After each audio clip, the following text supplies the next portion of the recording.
is, guys? It's your boy BlastphamousHD, and today we are here to check out none other than Markiplier cartoons. I bet you guys didn't know Markiplier had cartoons, did you? I bet you guys also didn't know that Markiplier had an OnlyFans. Speaking of OnlyFans, make sure to subscribe to the Only Toes Daily Feet Nudes. We got ashy feet. We got Mexican feet. We got unwashed feet. All the feet pictures daily. But I present to you now, Markiplier animated, the day I broke my anus. So it's freshman year.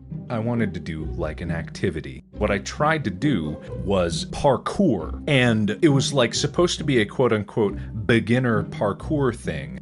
I showed up at the place and we met in the parking garage, and it was me and 3 other dudes. And one of them had done parkour, maybe. And the other 3 of us were just like complete newbies getting in there and just trying to have an adventure. We were jumping around the 4th level of the parking garage. And so we were leaping around there, we were jumping around. We would go like over the edge with like 50 feet below us, and we would just like dance around there for a little bit. And so we actually end up like dropping down 2 floors anyway but the stairs or the ramp inside, so like crawling around the building outside. And I don't die at this point.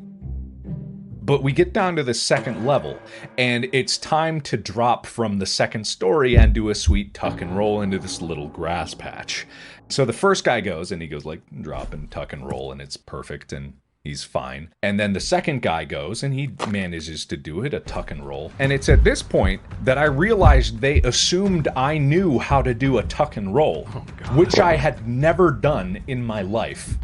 So there I am, hanging off by one hand from the 2nd story ledge of a concrete parking garage, looking at a tiny patch of grass that I'm supposed to hit. And in my head, I'm like, it can't be that hard. And so they're all giving me encouraging words. They're like, you can do it! And I'm like, I got this. I got this. And so I drop. And I landed from the 2nd story straight onto my ass. Like 100% full on into my ass. I felt something pop. Weirdly no pain, but like this stunned thing where you're like on the ground like, am I dead? Am I dead? And like weirdly enough, I seemed totally fine. I wasn't, by the way. I want to mention, I was not okay. And then the guy behind me is about to go. And he drops, and instead of falling on his ass, he fell on his face. Like his legs hit, he went forward, he did not roll. Right into his face and chest hit the ground. Jesus. And you just hear him go, like, oh, God, like just all the wind dropped out of him, and he's desperately like on the ground trying to get a sucking breath. So, you know, after a while, we're just standing there, we're looking at this guy dying on the ground, and we're like, oh, what do we do? What do we do? But he gets up, like he gets up and he plays it off like, I'm fine, but clearly his ribs are broken. Like straight up, his ribs are broken. God. And so he gets up, he's like, I think I'm good for today, guys. I'm gonna go lay down. So it's like he stumbles off, and we're watching him. We watch him walk away for like 5 minutes. So we're watching him stumble away. About the time he disappears out of view behind, you know, those hills. Like we look at each other, we're like, all right, let's keep going, guys. I think I'm good for the day, guys. I think I'm okay for the day. I think I'm done for the day. You know, it's just like, and so we go over to this building. We get to the roof. We hear sirens when we're up on the roof. For some reason in our brain, we're like, they're coming for us. They found out.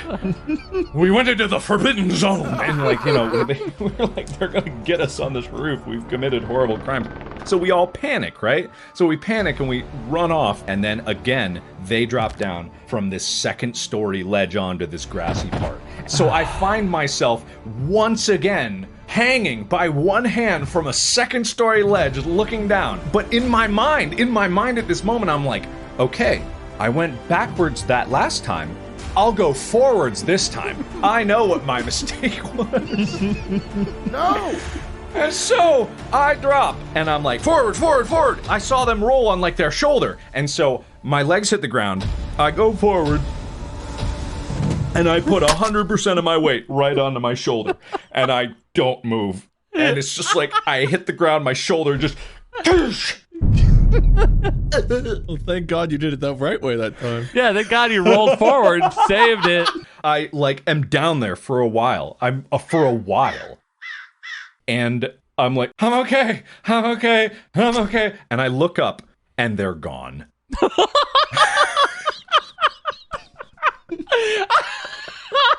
They taught you, didn't they? They freaking destroyed my body and then bail.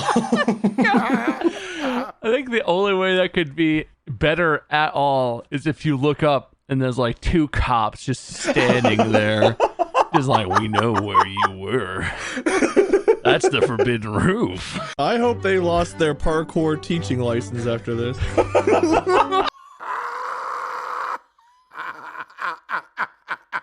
I love Markiplier, man. Oh my God. This person, I forget what their name is, so I'm going to call them... Smithers. Yeah, okay, Smithers. What? Yeah, so Smithers wanted to go out to the midnight premiere of Harry Potter and the Goblet of Fire and invited me, and we were going to make it like a date. And What a dumb name, Smithers. Yeah, so Smithers really wanted me to come along to this, and I really wanted to go. But, I had a very strict bedtime, 10 o'clock, and I'm in bed, and I can't go out. So I planned it perfectly that I was going to sneak out and go to this movie premiere. And Nice. I went to bed. I waited to hear my dad and my stepmom go to bed. I slept in my bed with my clothes on because I was ready. And so when the time comes and I hear them close the door and it's quiet for a while, I slowly get out of bed. It's squeaking, but I'm like being real careful about it. And like I'm tiptoeing as carefully as I can. And before I left, just in case they came in my room and were wondering where I was, I left a little note. I'll come back to that note later because it's important, but I'll get it at the end. So I sneak out of the house and I don't go out the front door. I go out the back door. It's not like our doors had like beep, beep, beep alarms or anything, but I just thought the front door was not sneaky enough. Oh, too obvious. Yeah. Too obvious, Sure, right? sure. So I sneak out the back. We have a sliding door in the back, and it also is like way squeakier and way louder. You know how sliding doors are when they're old and they got dirt in there? It's like an earthquake. Yeah, exactly. I sneak out the back and I creep around the side, but I don't go around the side where my parents' bedroom is because they could see me, even though there's no windows that look out the side yard. When I sneak out that way, I went around the other way through the gravel, the very loud, crunchy gravel. So I sneak out the side and I get in the car. And for some reason, my dumbass, didn't put it in neutral and like roll it out of the driveway. No, I just turn that baby on in the driveway and then I flip the lights for some reason, like just blasting the house with lights. I'm like, oh shit. And I waited a few minutes in the car, like I was waiting for the comical like light in my parents' bedroom to turn on. Hey, what was that? So sneaky. Then I roll the car out of the driveway and I drive to the movie theater. And at this point, I had taken so long to get out of the house. So I get to the movie theater and there's no line or nothing. It's like, because everyone's in the theater watching the movie. And so I didn't know where they were. I don't think I had a cell phone at this point, so I couldn't text them and say, hey, I'm here. Which theater are you in? So what I did was I poked my head in every single one of the theaters, leaned over and just kind of scanned the crowd for a bit. And like people were like looking at me all shifty, like, what the fuck is going on with this guy? And I'm like, oh, where are you, Smithers? Where are you? And so not that theater, so I go over to the next theater. What a dumb name. And I'm catching like snippets of Harry Potter as I go into like the rooms at one at a time. And I go into every single movie theater and I could not find Smithers no matter how hard I looked. And at that point, it got so far into the movie that I was just like, man, I'm missing out on the movie. So I just went into a random ass theater and just sat in one of the handicap seats and I was like, I might as well watch it. I'm here. So I watched the movie. Smithers was nowhere to be seen. So I go back into my car and I'm like scanning around and I wait until everyone leaves the parking lot. I'm like, oh God, they're not here. I'm all alone. I drive back home, snuck it into the driveway. I retraced my steps going back through the gravel path and in through the sliding door, which I had left unlocked. Sneak up to my room and I just look at the note that I wrote and it was the stupidest note because it said like, Dad, comma, I know you're probably worried about me, but don't be. I snuck out to go see Smithers at the movie theater. I know you probably think less of me for this, but just know that I did it for love. Signed, I think I wrote sincerely, Mark. I love the vignette of your dad. Like, he hears the car driving away and like peeks out the window stealthily as you're driving away and is like, oh no, he didn't. And then just goes to your room and picks up the letter and it's just there reading it like, oh no, I don't think less of you at all, son. You go get Smithers.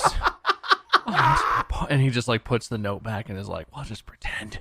It's fine. I did it for love. If Markiplier had an animated television show where he just told stories, I would watch this to the end of days. I don't know how much I want to tell this story. I want to hear it even more now. When I was in high school, I was dating a girl. We were together for 4 years. What's her name? What's her name? I'm gonna keep that one to myself for now. Shplamambla. Yeah, Shplamambla. That was her name. Somewhere in the middle of our relationship, like a year, 2 years in, 3, I don't know, somewhere in there, we had made out, fooled around a bit, and we hadn't had sex. But I remember a couple days later, she's like, hey, I need you to get something for me. I was like, okay, yeah, sure, what is it? And she's like, I need you to get a pregnancy test. And I was like, excuse me? She's like, my period's late. It's never late. Please. And so I'm freaking out because I'm like, we haven't even, does it work? Is it possible? I didn't have a car, I don't think, at this point, because I remember I had to ride my bike to Kmart. How you gonna cheat on your boyfriend and then have him go get your pregnancy test when you think you pregnant? And I would love to sit here and say that she's not cheating on him, but bro, she's not thinking that she's pregnant for nothing. She knows she's taking back shots, bro. And it's not from him. Bro, this same thing happened to my homeboy, Keith. He was a virgin. He gets with this girl. He's like 26. About 3 months into them dating and having sex, she comes to him and says, you're cheating on me. You gave me an STD. Who are you cheating on me with? How could you do this to me? He lets her yell and argue. He lets her say everything she wants to say, get everything off her chest. And then at the end of it, he says, so who have you been cheating on me with? And she's like, what? What are you talking about? How dare you say that to me? Don't you talk to me like that. I don't do that. What you think we are whores and floozies? Don't you ever say I talk like that to me? I ain't doing nothing. I'm not a cheater. I don't do that. And he's like, so again, I ask, who have you been cheating on me with? Because I never told you this, but you took my virginity. You are the only person I've ever had sex with. And she's just flabbergasted, super quiet, doesn't know what to say. I was in the house when this happened. And then after she finally left, Keith came and told me the entire story. So excuse me if I don't really believe in females like that. I've seen too much. I will say that I've boned so many married females that I've been married about 30 times, technically. And it's messed up too, bro. They'll tell me about their husbands. Oh, my husband don't do this. Oh, my husband don't do that. Oh, I tricked my husband into believing that I have a fetish for big black dudes. It's okay. He likes that I have boned you. Like, bro, it's crazy, bro. Oh, no. I had to ride my bike to Kmart, and I like pull up, I park it on the sidewalk, and I go in, and I have no idea what I'm doing, dude. I'm just freaking out. Yeah. And I walk up, and I mean, when I was younger, I don't know if I still had the afro at this point, but I looked like an asshole. Yeah. And I'm walking around looking for employees, and I find someone like, where are your pregnancy tests? And they're like, excuse me? I was like, yeah, my mom needs a pregnancy test. I said it, and I was like, oh, fuck. Oh, no. And they're like, okay, not believing me at all. Oh, wow. Like, yeah, my mom needs a pregnancy test. So they leave me over there, here you go. And there's like, I don't know how many options there were at the time, but there were options, and I was just like, which one? And they're like, well, they look at me like, I don't fucking know what kind of pregnancy test you need. How pregnant might she be? So I'm like looking. How pregnant is your mother? A bunch of guys just like, I don't know. Yeah, I had to wait in line for all the other high school dudes waiting to buy their pregnancy test. Their bikes were also parked out front. For their moms, yeah. It's an Ohio thing. No, they come up there like, I gotta get that guy's mom a pregnancy test. Yeah, me too. Yeah, me three. So I buy one. I mean, I'm not going to talk about the route I had to go on, but it was like a decent bike. I'm just on my bike riding home with a Kmart bag with a pregnancy test in it, just like sweating bullets from stress the whole way. Thinking about the fact, like, what if that guy knows my mom?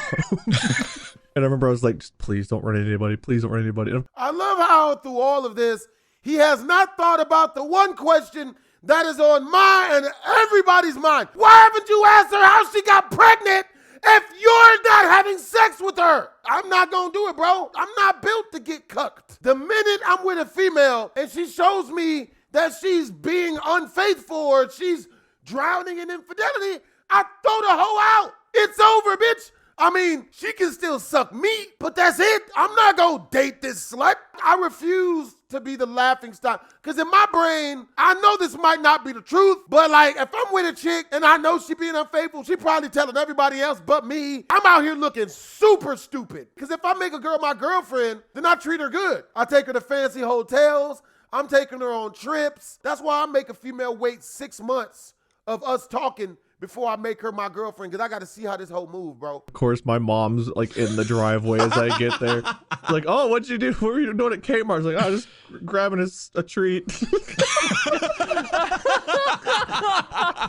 For some reason, I don't know why my mental image, but you have training wheels on your bike. And you got like a little hat with that spinny propeller on the top of it. I got a little horn, I squeeze and Mom, what are all these kids doing lined up outside your house? I'm sorry, Mom, but you know, we all had to buy you a pregnancy test. Spoiler alert, after my ex used it, turns out she wasn't pregnant and all's good. Period started like the next day. Can't believe it. Yeah. What year was this? Like freshman year? What year was this? Like freshman year? 2007, freshman year. So I come in from winter break, I open the door and, you know, Bob's there and I'm just like, let's loft the beds. Like, I don't think I said hello first. I think I like walked in the door and was like, you want to loft? You want to put the beds in on top? Bunk them? You want to bunk the beds? Well, we'd have so much more room for activities that way. I know. God, that movie hadn't even come out. I know. That's exactly what we were doing. We wanted room for activities. Like, we need more space for when people come over, when we have all these parties. Obviously. We're cool guys. You guys throw a lot of parties after this? Yeah, sure. Yeah. God, we definitely threw at least one.